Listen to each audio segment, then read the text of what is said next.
Hey everyone, welcome to the North Shore Drive podcast from the Pittsburgh Post-Gazette. I'm Chris Carter here today with Brian Batko. We're going to go over, when you look at the Steelers rookies, how did they do from rookie camp to OTAs to minicamp? Also, a look into the Steelers free agents that they lost this season, who could have the best year with their new team, and a look at Patrick Queen with an in-depth article coming up this weekend. All here on the North Shore Drive podcast. Let's get into it.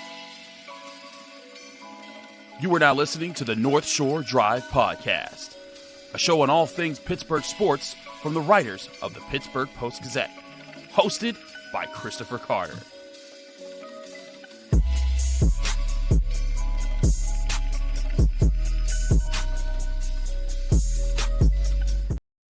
Hello and welcome to the North Shore Drive podcast of the Pittsburgh Post-Gazette. I'm Chris Carter. He's Brian Batko. We're your Steelers writers, and as always, you can find the show on your favorite podcasting apps and on YouTube. Like this video if you enjoy it. Subscribe to this YouTube channel to get all of your Monday, Wednesday, Friday episodes of the North Shore Drive podcast, as well as daily content that comes out from writers at the Pittsburgh Post-Gazette, like Brian Batko's Chipped Ham and Football on Tuesdays. As always, this show is brought to you by Edgar Snyder Associates. Not only will they help you when you're injured in an accident, they'll also help you with workers' compensation. Call Edgar Snyder Associates today at 1-800-94-EDGAR, and remember, there's never a fee unless they get money for you.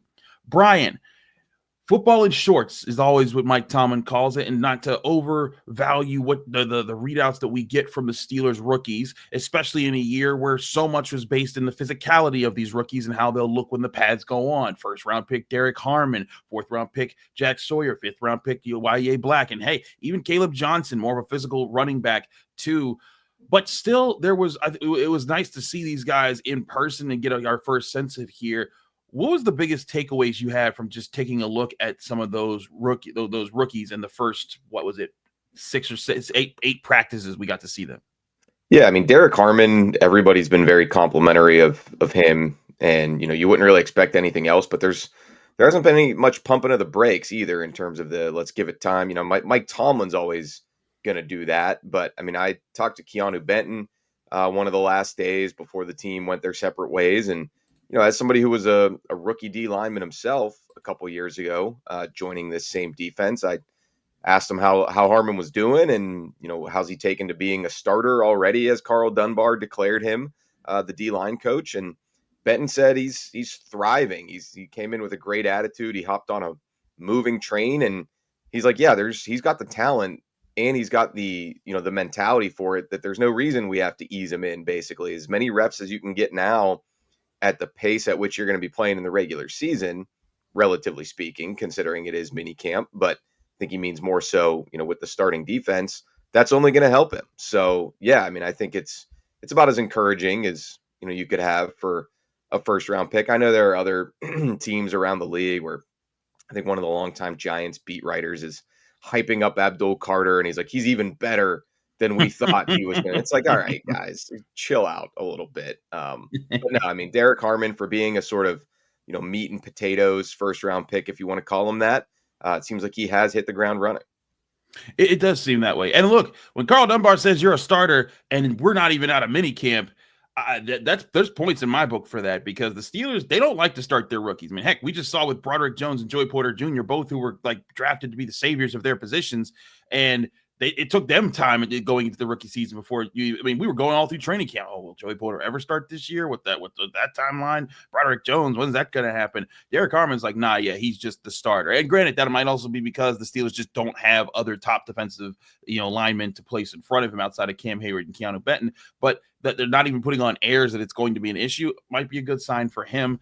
So I agree with you there. Kaleb Johnson's another guy who it's tough to really tell, because running backs, they can explode at full speed if they want, but they can't run through guys. Really, they can't. Their making of guys miss, quote unquote, is because guys aren't actually trying to bring them down. They're trying to not get hurt in these practices.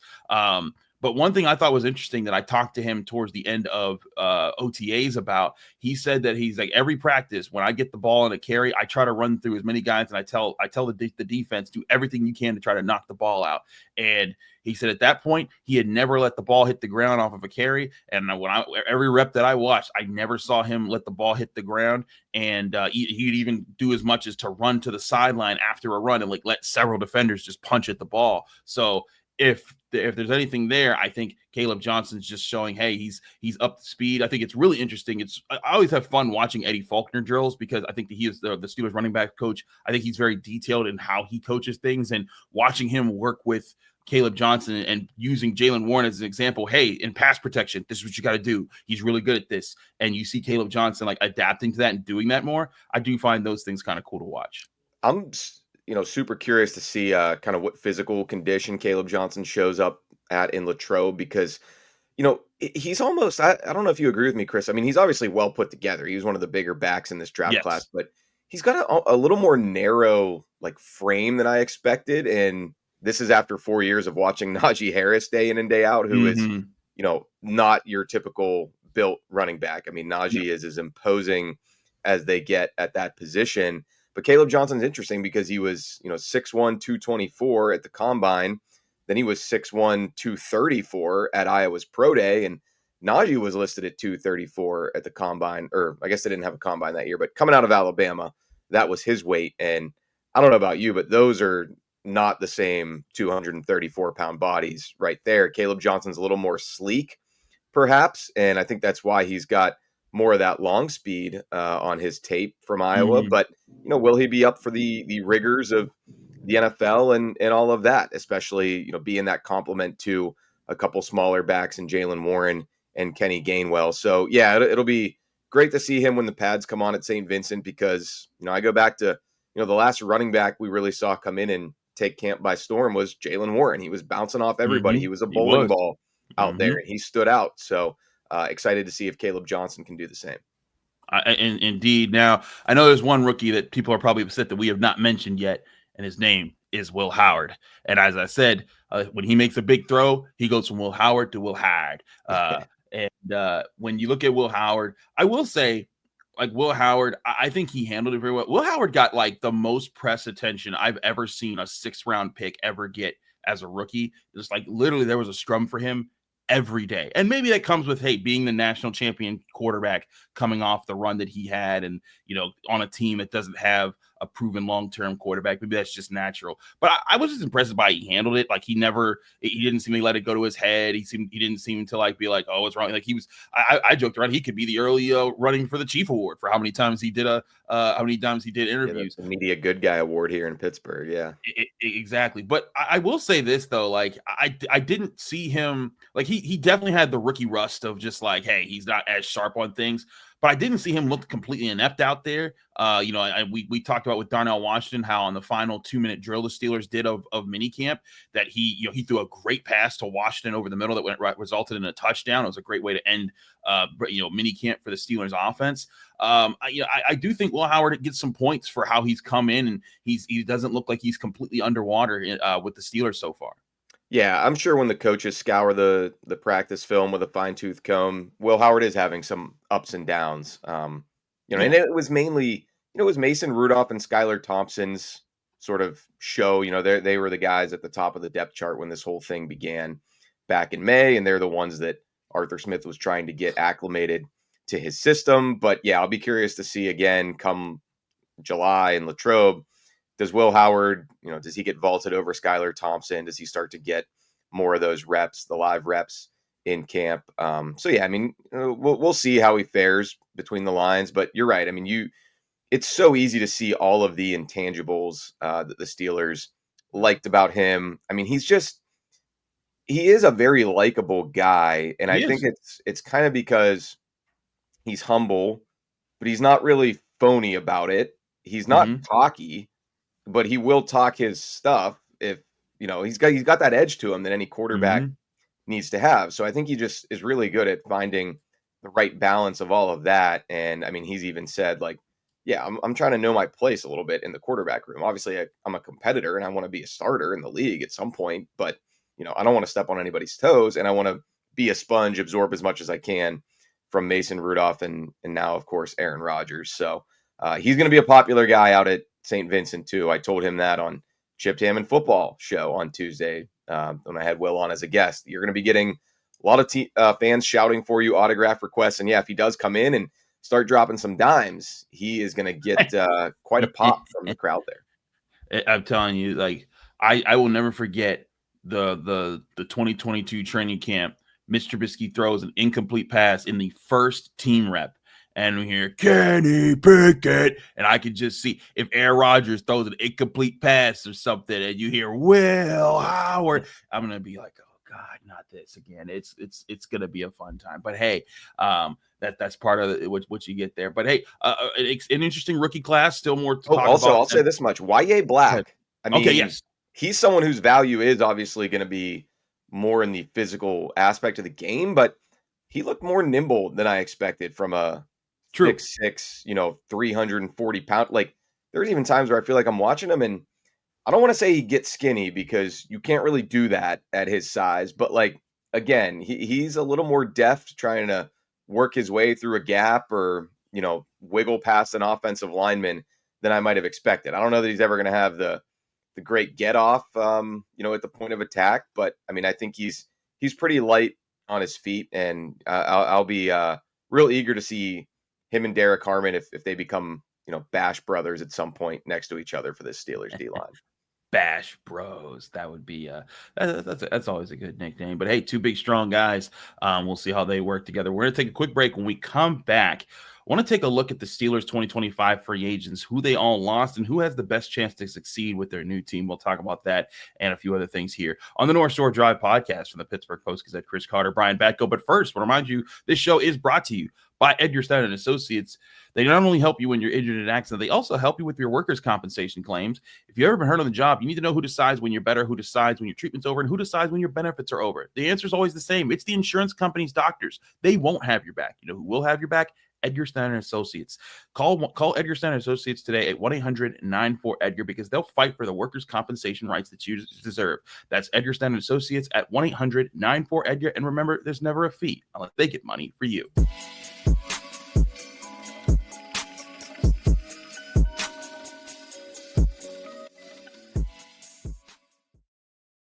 Back here on the North Shore Drive podcast from the Pittsburgh Post-Gazette, Chris Carter, Brian Batko. Brian, let's look at a full list of the Steelers 2025 free agents, players who left the team from 2024 and are already signed to new teams.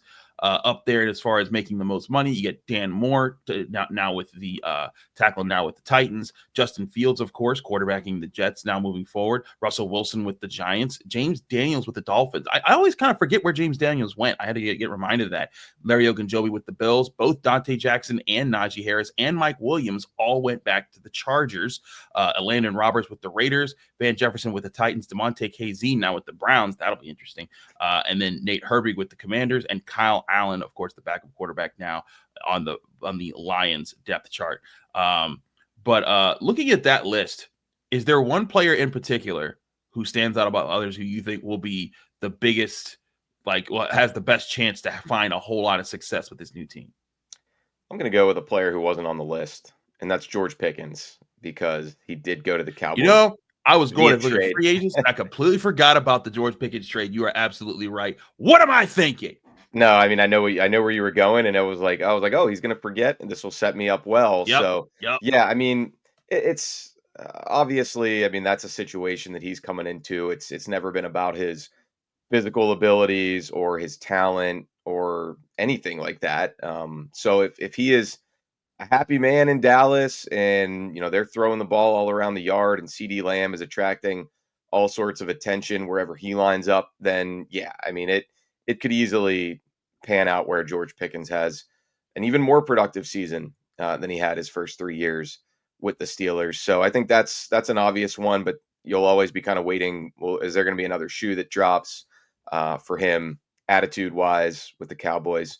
Who knows going into the last year of his deal? I think Najee Harris is, he's not going to put up the counting stats that he did here, 4 straight 1,000-yard seasons, but I think he's going to be a more efficient runner.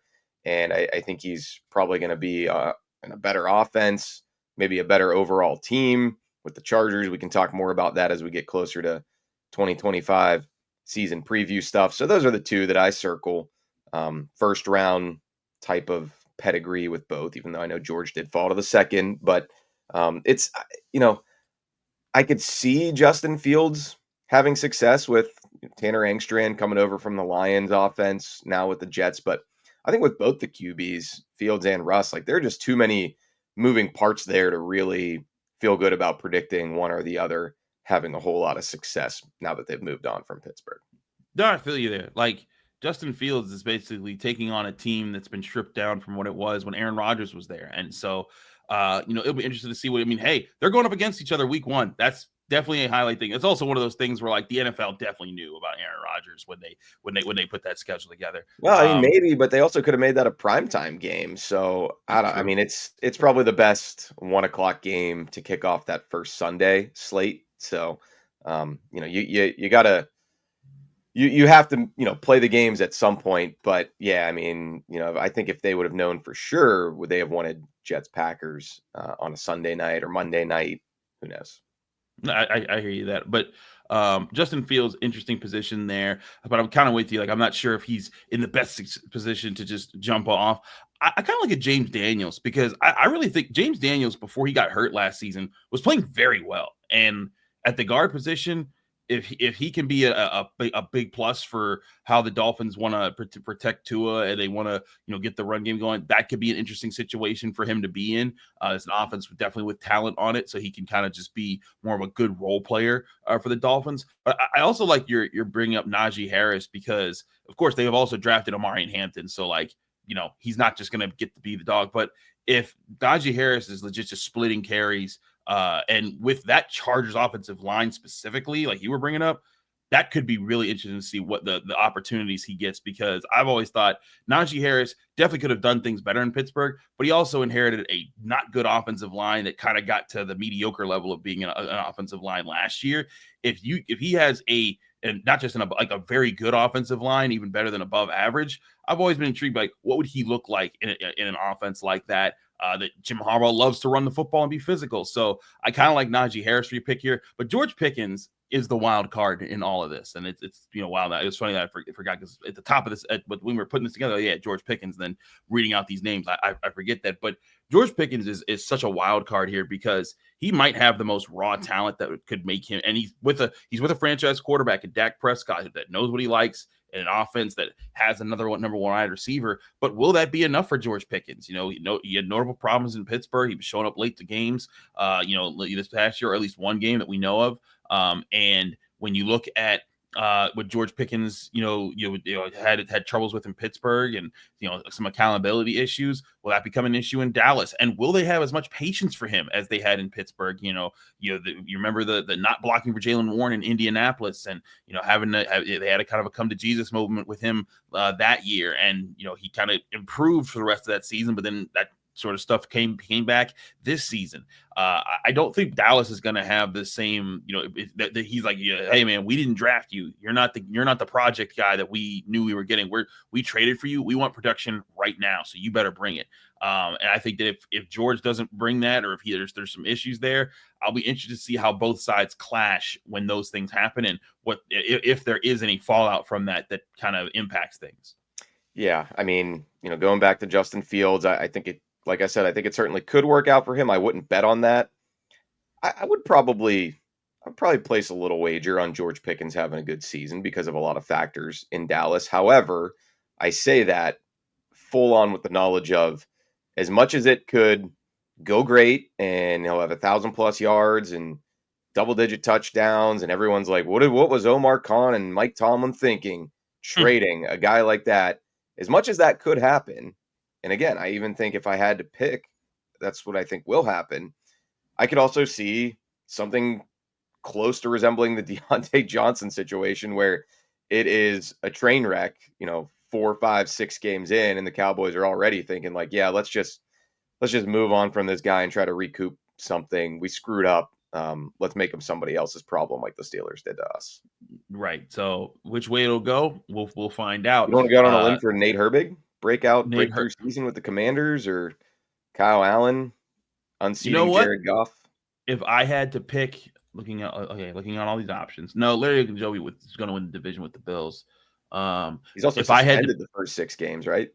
He is suspended. But I was going to say, out of all the players with new teams, I like Nate Herbig to win his division. Oh no, Kyle Allen's with the Lions. Okay, so top division winners: Kyle Allen with the Lions, Nate Herbig with the Commanders, and then Larry Ogunjobi with the Bills. But I like, if you're on the Commanders, I think that's one of those things. I'm not much of a gambler, but I know like the NFC East has not had a repeat champion since like you and I were like in high school. So it's been quite some time that's happened, and with how good the Commanders were and how I think the Eagles were, for all the things they did right, they were very fortunate on the injury front. I would have good money on the Commanders making our step up and winning the NFC East this year. So if You heard it here first. Chris Carter on the North Shore Drive says Super Bowl hangover in Philly. Eagles are missing the playoffs. I didn't say that. I said Commanders winning the division. Don't you put that evil on me, Ricky Bobby. But that's just some thoughts there on R.I.P. Michael Clark Duncan. Oh yeah, very sad about that. But anyways, we got to take a quick break. When we come back, I want to talk about an article Brian has written. It's going to appear in the Post-Gazette this week, and it's on Patrick Queen. How can he be better in 2025 than he was in 2024? He talked with him during a minicamp about that. We'll get to that next year on the North Shore Drive podcast from the Pittsburgh Post-Gazette. Chris Carter, Brian Batko. But first, I want to remind you, the show is also brought to you by UFC Gym Pittsburgh. If you're looking for a way to challenge your body and strengthen your mind, step into something more than just a workout. Welcome to the brand new Brazilian Jiu-Jitsu Academy at UFC Gym. Here, it's not just about training. It's about living the values of honor, discipline, and respect.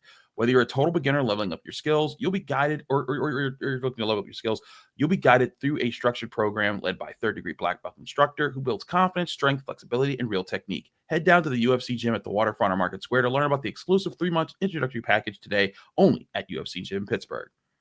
We're also brought to you by Boss, and Boss brings you their signature style for menswear.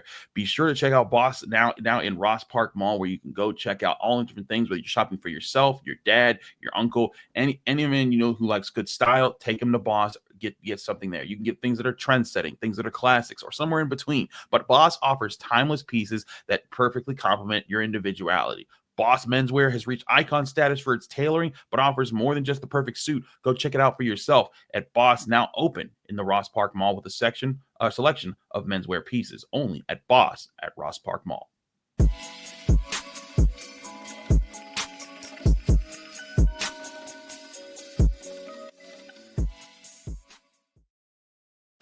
Back here in the North Shore Drive podcast from the Pittsburgh Post-Gazette, Chris Carter, Brian Batko. Brian, you're writing in, I believe, the Sunday paper for Patrick Queen, or on Patrick Queen, and what he's looking for in the upcoming season. Patrick Queen last year, one of the big free agent moves the Steelers did to bring in a star linebacker, and I'd say that he had a decent season, but from what your conversations with him, he didn't feel great about his overall 2024 year with the Steelers.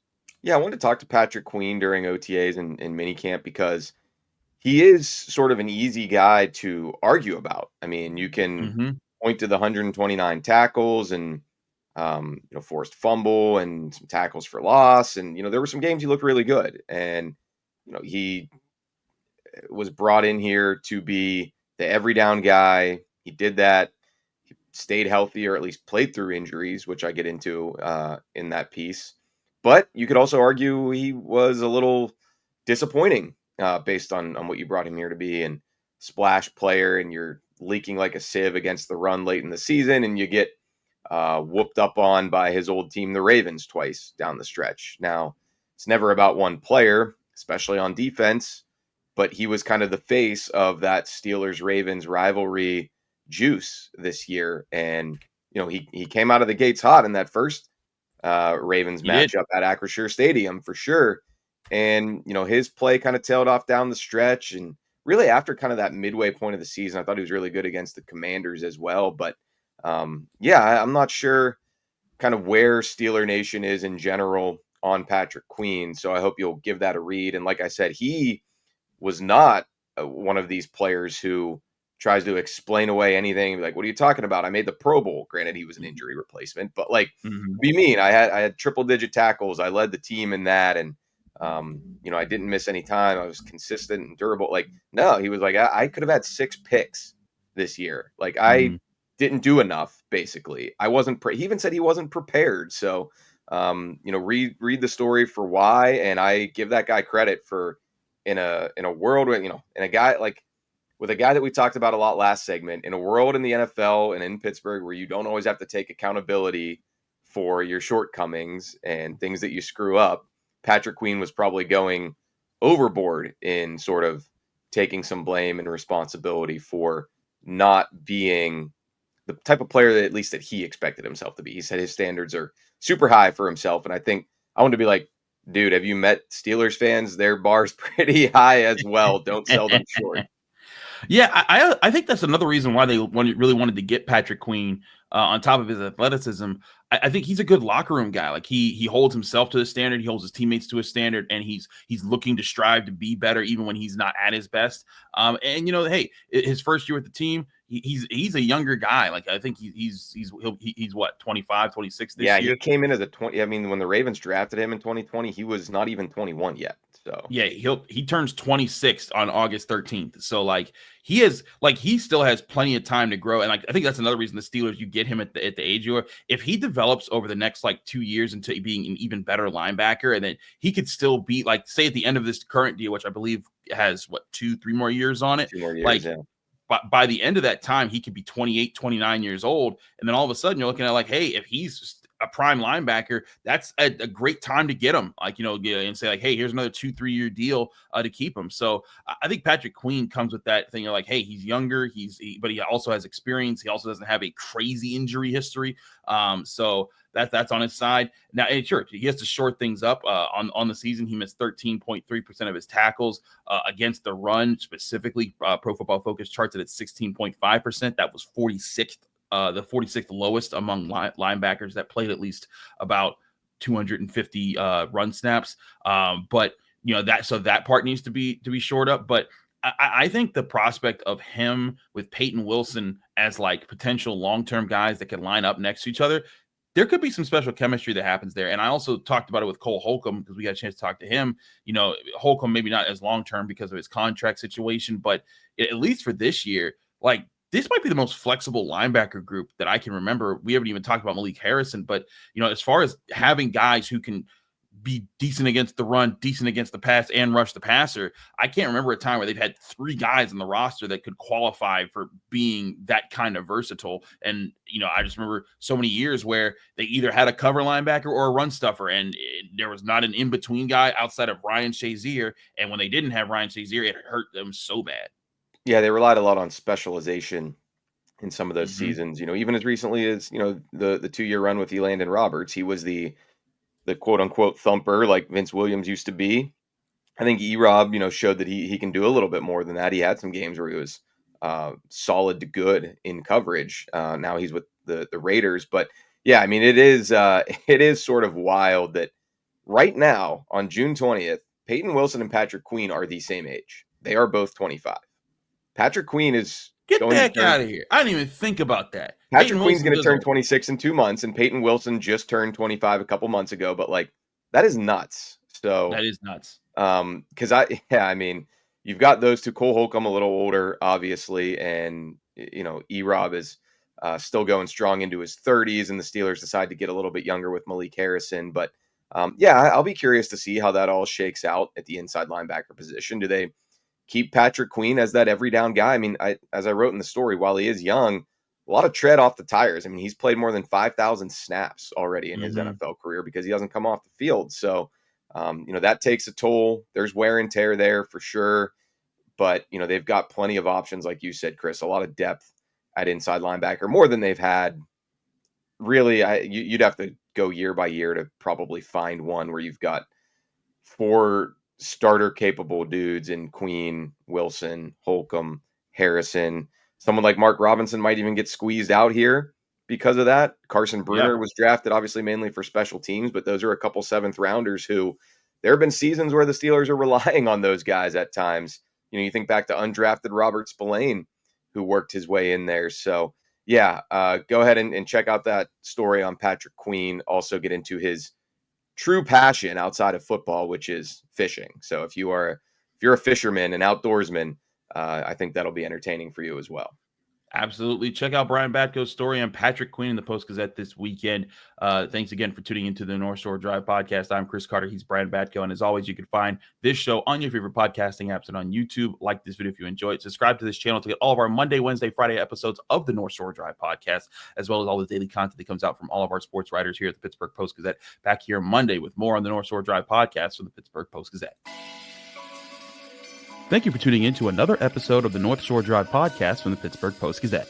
If you watch this video on YouTube, please like the video and subscribe to our channel. For all the sports coverage from the Post-Gazette that we have to offer, visit post-gazette.com.